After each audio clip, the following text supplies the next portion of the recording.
Katika moyo wa mji wa Wete, katikati ya pirika za maisha na harakati za kila siku, kuna watu ambao mchango wao kwenye jamii hauonekani kwa macho, lakini matunda yake yanagusa familia nyingi. Leo tunamwangazia fundi wa televisheni na vifaa vya elektroniki, mtu ambaye kwa mikono yake na uvumilivu wake amekuwa msaada mkubwa kwa wakazi wa eneo hili kwa miaka mingi. Yani nilipojifunzia ni huyo mtu kutoka bara alikuja kwetu sisi kwa niaba ya mzee, alimleta pale nyumbani kwa ajili ya kulima mboga kusaidiana katika masuala ya mashamba, lakini alikuwa anafanya ufundi. Sasa yeye akawa nyumbani kwetu anatengeneza radio, akafungua kijisehemu hivi katoa kimeza chake anatengeneza, na mimi ni mdogo kipindi hicho na mimi ninaona kile anachokifanya. Ndio sababu kuu ya kufanya mimi niwe fundi wa haya masuala. Lakini baada ya hapo, wakati kipindi hicho ni radio tu, nakumbuka radio za kanda zile ilikuwa tunatengeneza shanifahamu. Na alafu baada ya hapo tukaenda nikaanza kutengeneza hizi sasa TV, lakini alionifundisha kutengeneza TV ni fundi aliyoje. Yaani yule mtu kutoka bara ambaye aliletwa na baba pale kuja kulima, yeye alinifundisha kutengeneza radio, lakini ufundi wa TV nilipanda kwa fundi mjini hapa wetu mjini. Changamoto ni kwamba mwanzo nilikuwa sijajua vizuri kutengeneza. Kwa hiyo inaweza kutengeneza TV ya mtu ikaharibika, inakuwa tena ni matatizo na mtu mwenyewe. Lakini nilikuwa sikati tamaa, naendelea kufanya kazi hivi. Sababu ilikuwa mtu kishamharibia TV yake kesi mpaka kwa baba. Bana mwanao ametuharibia na nini, lakini sasa ile kazi naipenda, nataka nijue.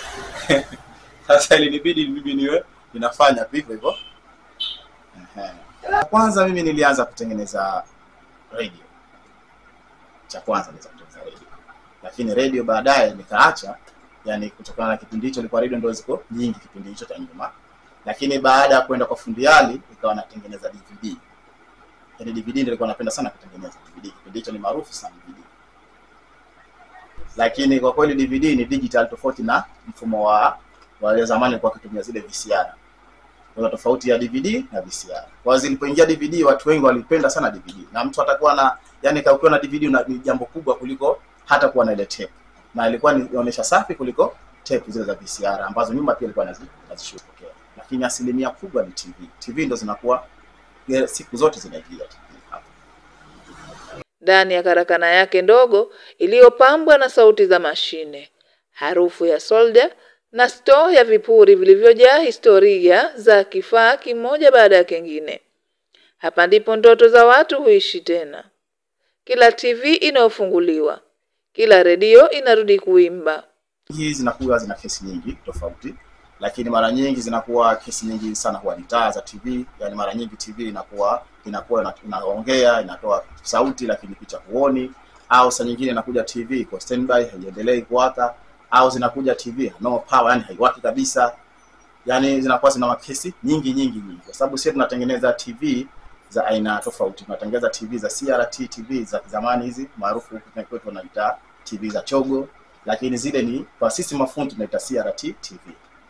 Halafu na hizi TV ambazo ni hizi ambazo ni flat, hizi tunaita kuna LCD, kuna LED, kuna na plasma TV. Hizi zote tunatengeneza sisi. Ni kama pumzi mpya kwa familia inayotegemea kifaa hicho. Zaidi ya kuwa fundi, huyu ni mwalimu. Kwamba tuna wanafunzi pia tunaletewa kutoka chuo cha serikali cha Dar. Wanaletwa hapa, ukiona wengi wanaona hapa wanatoka Dar. Wameletwa hapa na serikali kwa ajili ya kupata mafunzo. Baada ya kuonekana kipaji changu kinaenda vizuri na TV zao zinafanikiwa. Nashukuru kwa hilo. Nimekutana na baadhi ya wanafunzi wake, vijana wenye macho na matumaini, wanaosema kuwa hapa sio tu wanajifunza ufundi, bali wanajifunza maisha.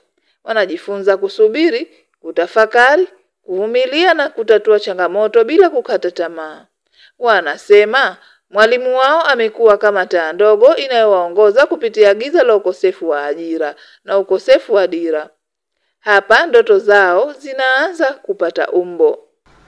Fundi Baidia nilimjua wakati yupo kwenye ofisi ya Kifumbikai kule, maana na mimi nakaa kule Kifumbikai.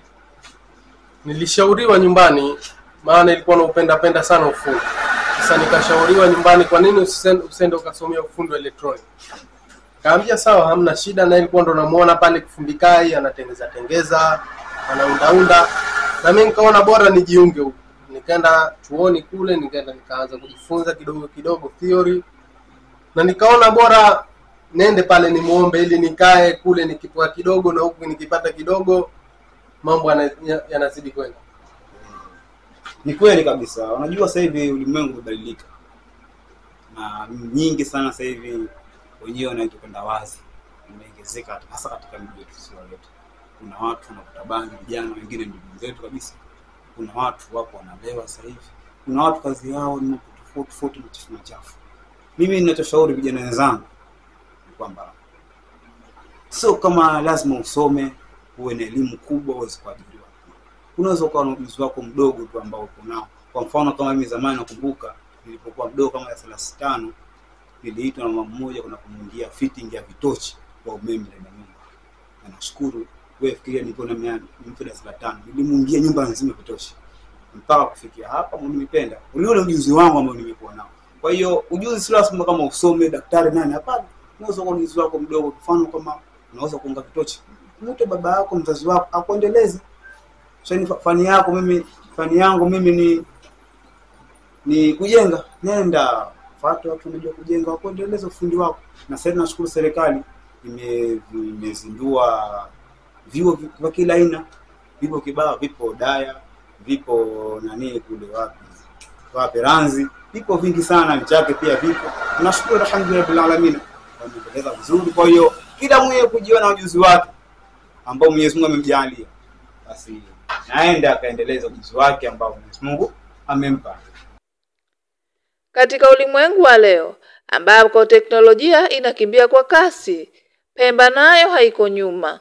Serikali imeanzisha vyuo mbalimbali vya ufundi visiwani ili kuwapa vijana silaha muhimu za maisha na ujuzi. Miongoni mwa vyuo hivyo, fundi huyu anatoa pongezi za dhati kwa juhudi kubwa zinazofanyika, hususan kwa uzinduzi wa chuo cha amali kilichopo Daya Mtambwe. Anasema, chuo hiki kimelipa taifa mwanga mpya.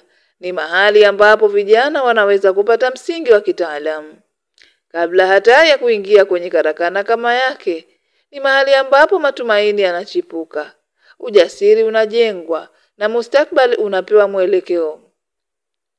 Kwake yeye, chuo hiki ni zawadi kwa vijana wa Pemba, na anasema kuwa kama juhudi kama hizi zitaendelea, basi kizazi kijacho kitakuwa na wataalamu wengi kuliko tulivyowahi kuona. Na waende chuo cha serikali kilichopo Daya wakachukua mafunzo, kwa sababu kule wanaanzia kusoma theory. Sasa sisi tunakuja waunda practical zaidi kujua kile kitu alichosomeshwa kule. Wakija hapa tunawaunda. Na tunashukuru skuli ya Daya wanatunga mkono sana, wanakuja hapa walimu wao na wanafunzi wao wanawaleta, na tunakuwa tuna form zao ambao wanasomeshwa kule. Sasa na vijana wa hapa Bokwe na vijana Kifumbikai, kwa sababu workshop ni mbili, moja iko Kifumbikai na moja iko hapa. Sasa hapa Bokwe tunawashawishi vijana wanaenda katika sehemu kama naenda kula mkahawani, wanaelezea kwamba jamani, nendeni watoto kama mtoto wako kijana amemaliza kusoma form 2 asikae tu bure akazurura akajiunga na makundi ambayo sio mazuri.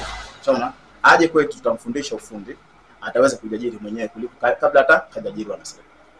Lakini bado safari haijaisha.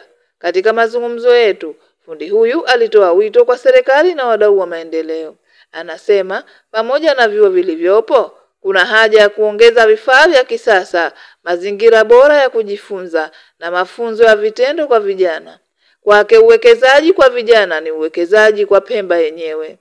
Pemba inayotengeneza wataalamu wake, Pemba inayojitegemea, Pemba inayoinuka. Mimi ninalotaka kunaliomba kwa serikali kwamba watunge mkono serikali. Hapo vijana wenyewe wanaleta maombi hapa kutoka serikali. Kwamba bana tutaka ujuzi wa fundi baidia. Shaona, kwa hiyo fundi baidia ina maana serikali inachokiomba kwao ni kutusaidia sisi kwenye vifaa na kutupa uwezo zaidi ili tuweze kuwasaidia vijana wengi ili waweze kujiunga na vifaa. Kwa yeyote anayehitaji huduma, ushauri na mafunzo ya vitendo, fundi huyu anapatikana hapa Wete katika eneo la Bokwe. Asante kwa kutazama. Usisahau kulike, kushare na kusubscribe ili tuendelee kuiletea Pemba hadithi zinazogusa, zinazofundisha na zinazoweka historia. Asanteni. Ni mimi msimulizi wako Mwamizi Muhammad.